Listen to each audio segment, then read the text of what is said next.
Women are often unaware of the #1 health risk they face. That is heart disease. Tomorrow is Go Red for Women, the American Heart Association's effort to educate women about what they need to know to fight back.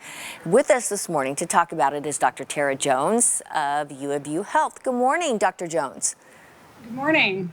We've been so focused on COVID right now, but it's important not to forget about cardiovascular disease because it is such a killer of women. Tell us about that.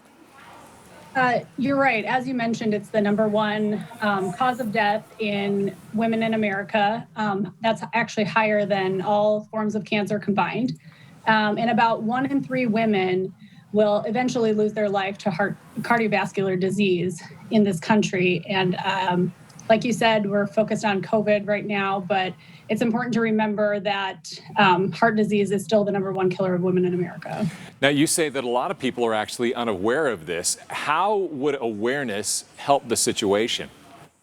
Well, that's sort of part of a national campaign from the American Heart Association, Go Red for Women. And the reason this became a thing really is that women often are unaware of signs and symptoms of a heart attack. And that's not only because, people just aren't as aware of heart disease in women, but also signs of a heart attack in women can be different than in men. So you always hear that, if you have crushing chest pain that goes to your left shoulder or those sorts of things, those are classic signs of a heart attack in men, and women can experience that, but it's also important to remember that women may not have those types of symptoms. For instance, a sign of a heart attack in a woman may just be something like fatigue or indigestion. They may not necessarily have the classic signs of a heart attack that you hear about.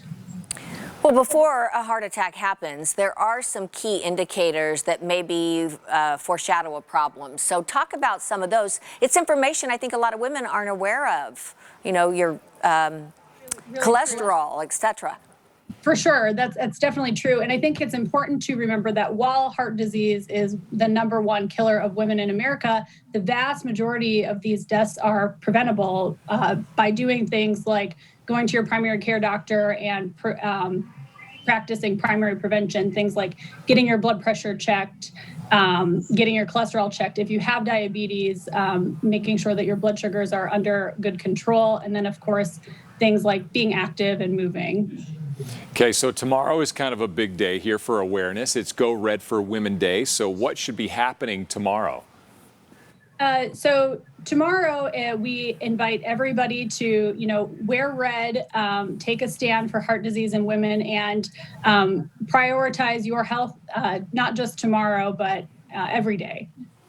Dr. Jones, it's so great talking to you. This really is incredibly important. So we appreciate all the information and look forward to creating more awareness about the problem. Yeah, so critical. And it's nice to know instead of wearing your heart on your sleeve, you wear it on your desk.